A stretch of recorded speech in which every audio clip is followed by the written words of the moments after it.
Hello everyone, welcome back to the Croneo region, the Fakemon region based on Scotland that I've been showing off for the past 18 months now. Today I'm going to do a sort of sequel to my gym leaders video, by showing off all the other NPCs. I want to do this now since the plot video is out, because I didn't want to spoil the plot, so best you go watch it first. Assuming you have, let's start off with your rival, Heather. She's also the daughter of the Professor, since I felt that would provide great story potential. To me, the Professor is a figure of authority you'll always trust in Pokemon. At least this was true before Gen 9, which wasn't even announced when I came up with most of these characters, including the Professor. And yes, a lot of these ideas are ones I've had since then. The story ideas and most of the character concepts which came from them were some of the earliest ideas I had in the project. Anyways, with this assumed trust in the Professor, I felt that would naturally start you off with a sense of opposition to Heather, compounded by the fact that she's quite competitive, to sort of emulate the likes of Blue and Silver. That said, I'm not sure how much that came across, since everyone kinda guessed that Barclay was evil from the start.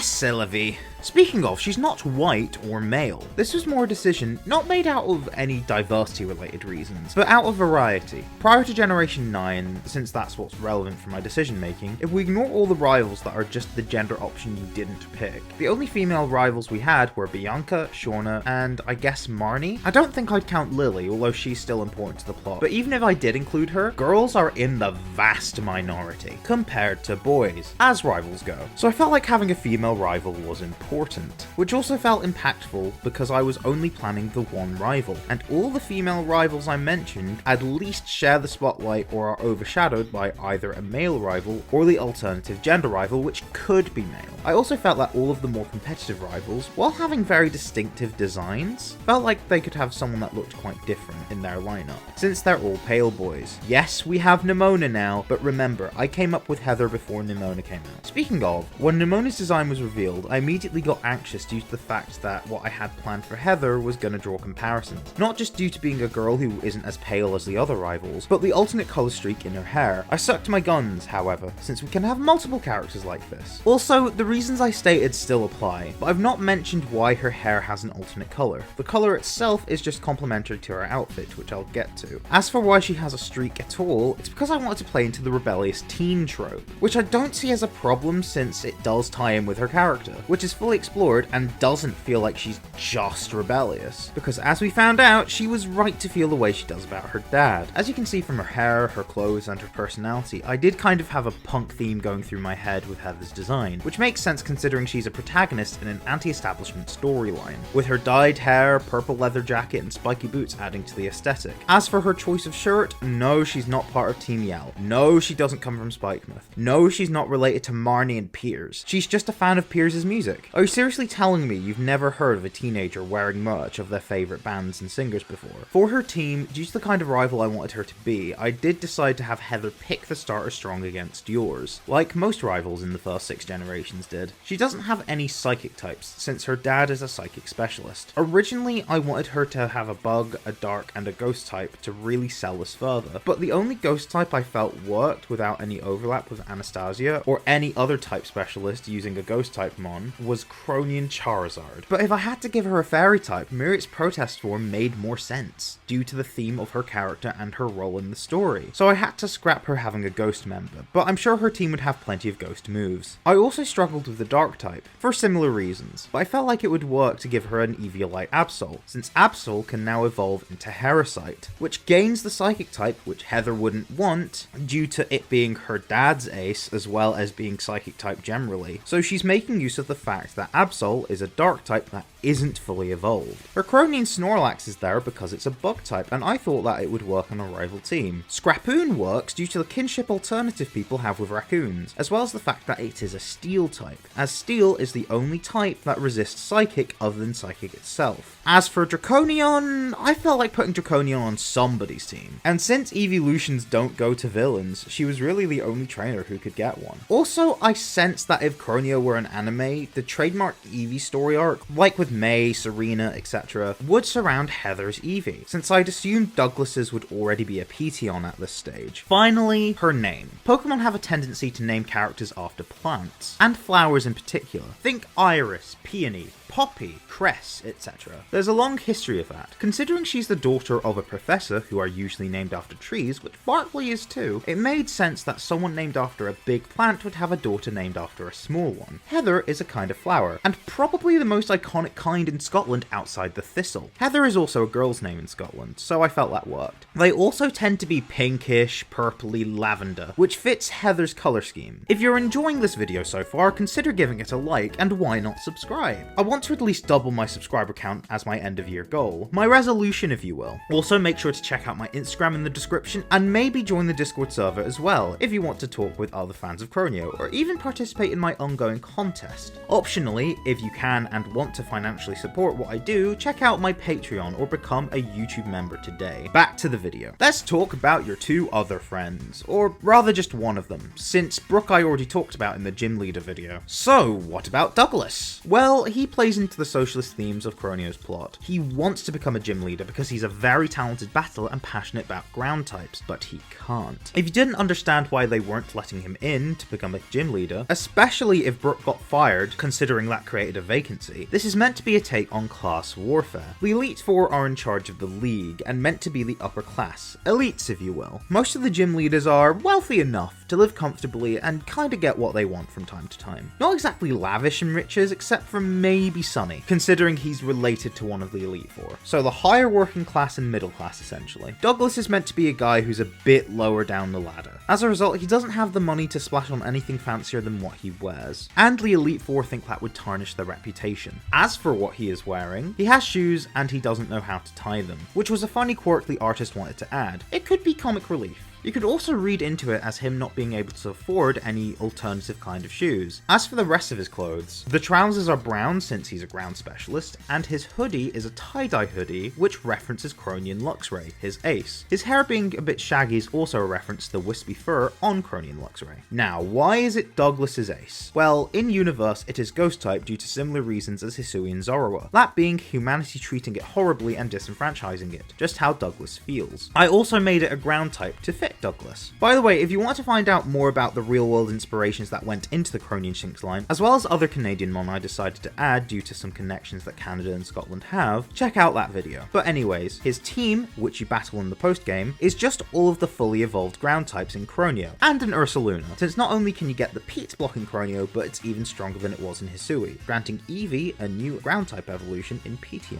So you could get Ursaluna too. His name is Scottish in origin, meaning dark stream, so in a way it kinda ties into his story due to his future job prospects being murky. Also, the first syllables sound like Doug, as in to dig. Time to talk about the Chief of Police, Ruaridh. Yes, I went for a very Scottish spelling for a reasonably simple name. His name means Red King, which is kinda ironic because if anything, he should be a Blue King. Honestly, nothing really too special about him. I felt like a Chief of Police character was needed to stand out against the regular officers, a more seasoned veteran, and I just had the idea for a big mustache to be given to him. It fits with the Stoutland he has. He has a Gloriana because the police are known for having dogs, and he has a sheriff form of Mhairi because thematically it just made sense. I think how people are receiving him is pretty much how I intended. Some people think he's bad because he's in charge of a corrupt police force, but some see him in a more sympathetic light, taking the "I'm only doing my job" line at face value. I'm not going to say you should or you shouldn't, because I want to leave it ambiguous. Whether or not you believe him is up to you. I feel like a lot of people miss the nuance of the ACAB debate. It doesn't literally mean every cop is a bad person on an individual basis. However, the reality is that there are systemic issues that mean even the good people can be forced into situations that are bad, and sometimes those who revel in bad situations are encouraged to make more happen. So realistically, blind trust in the police is even more naive than believing that all are bad. As I say, it's nuanced, and I don't want to go any more in depth about the entire debate. If you want to read into it further, I hope that this acts as a springboard for further research, as I hope all the themes of Croneo would. But back to Ruaridh, I left it as vague as the situation is nuanced. I'm glad I was able to execute it in that way. Let's talk about the other institutional corruption within the storyline, mainly organizations which do power grabs by any means necessary, particularly from those in charge of said organizations, the board of directors. Morven isn't in charge of them per se. That's the job of Chairman Taylor, of course. But Morven is the only one we we meet, discussing financial plans to net even more money for the league, basically so it can just funnel up to them. Her name is also Scottish in origin and can mean big gap, or more pertinently, big peak,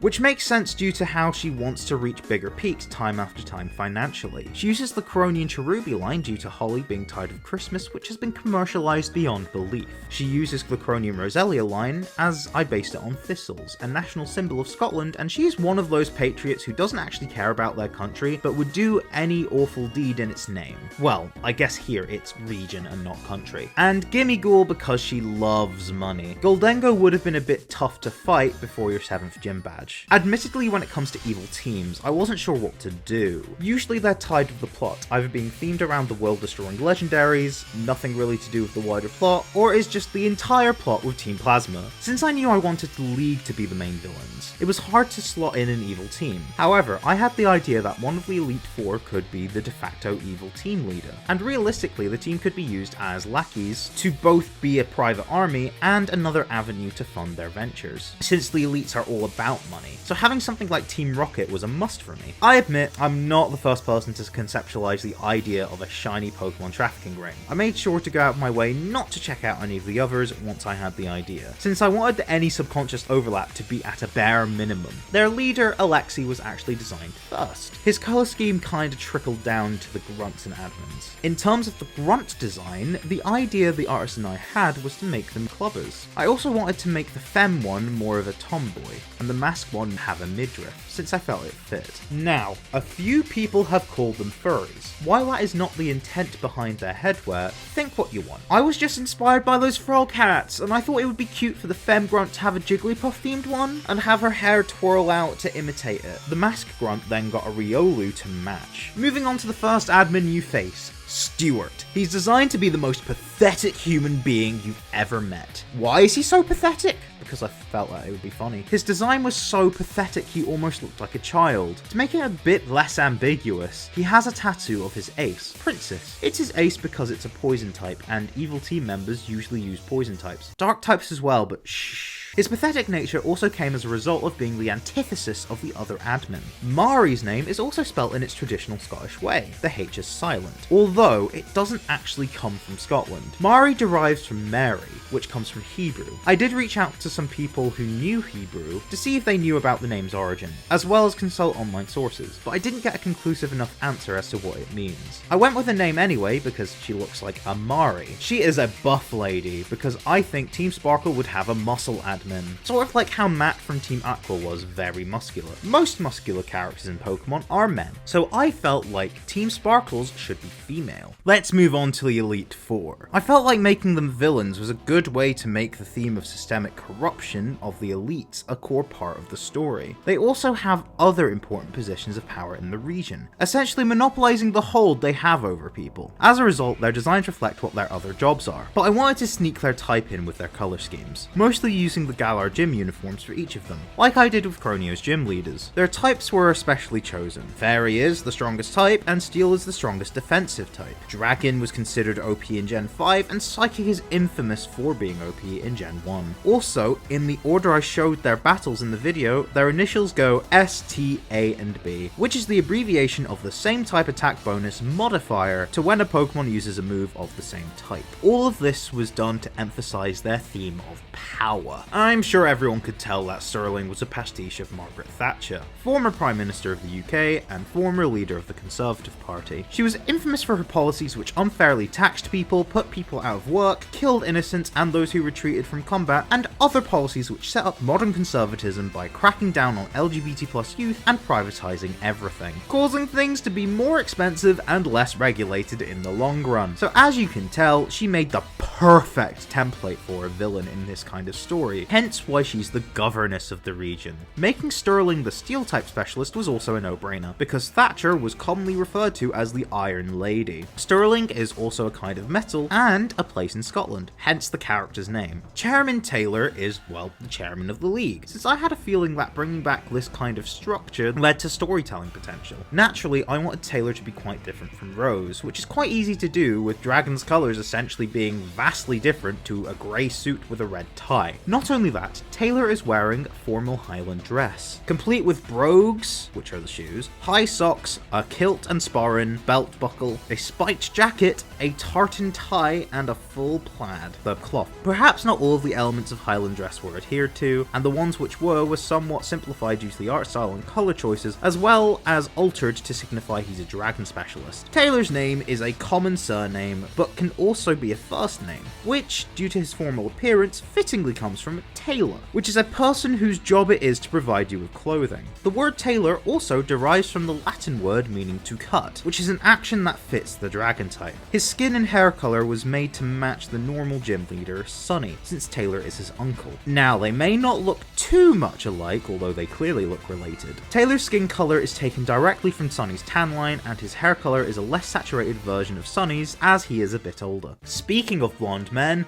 Alexie. I felt a somewhat flamboyant but not too unserious man worked for an evil fairy specialist, especially since he leads Team Sparkle. He does have a sparkly suit, but the suit itself is very smart and presentable. He also has Crocs, so you know he's evil. The crime against fashion is bigger than any of the crimes he committed in this, I tell you that. The pink jacket also makes sense due to it being the most associated colour with fairy types, which did get inherited by the rest of Team Sparkle as I mentioned earlier. But the black accents also work because pink and black as colours go really well together, and emphasises the fact he's outwardly evil. He is named Alexie simply because it rhymes with pixie. Finally, let's discuss Professor Barclay. Because he's a bit older, he has salt and pepper hair. As he is the professor, I gave him a lab coat, but I also quite like the idea of him having a waistcoat, bow tie, and tartan trousers. He is Scottish after all. His name comes from the Scottish clan Barclay. It's also the Scottish spelling of Berkeley, which means birchwood or birch tree meadow. There's also a tree called Barclay's Willow, so the tree theme of all of the professor names is kept. Yes, Gen 9 didn't, but they were doing their own thing, and Barclay was created before he met Sada and Turo. I wanted him to be evil yet intelligent, so his team is themed around growing his intelligence, including Dr. Slowking, his actual research partner. Lastly, Champion Miriam. As you might have guessed, she is modelled on the late Queen Elizabeth II. Granted, I didn't want to be as direct as Stirling was with Thatcher. The Queen was also a symbol of riches, as she was a monarch, and the monarchy is all pomp and no substance, basically a puppet to keep the people indoctrinated into the way society works, used by the elite. Monarchy pretends to be top of the chain, hence why Miriam is the champion, but not one of the main villains. This also explains her front-facing pose and facial expressions being sinister and feeling fake. I also thought when Sword and Shield were announced that maybe the champion could be based on the Queen. I wasn't alone, but I felt I could do this now, for Croneo, since Scotland and England do share a monarchy. That said, I didn't want to make her team a joke, like with the rest of the league. Due to the plot, I felt it made sense for Miriam to use the legendary Pokemon, but I did want her other ace to be the pseudo-legendary. Plus Stirling and Taylor used the other forms of it. Miriam's design even uses elements of Serpedon's Thundercrown form. I also wanted to give her a Greninja, as a soft reference to how Leon uses a Charizard, but I didn't want it to be her ace. Golforb's Master Ball form fits the aesthetic. Otrick is based on a king, so that fit a queen, and Cronian Poltegeist was just there for type balancing. Miriam's name, just like Mhairi, also derives from Mhairi, but this time it's a lot more regal. Plus, the most infamous Scottish queen is Mary I, who is usually referred to as Queen of Scots. She is not the same as Bloody Mary. Bloody Mary was Mary I of England. And that's every character in the Croneo region. Remember to like, comment, subscribe, and share. Give the artists that made this video possible a follow, and check out the rest of the series in the playlist that will either be on screen now or in a few seconds. See you in the next video.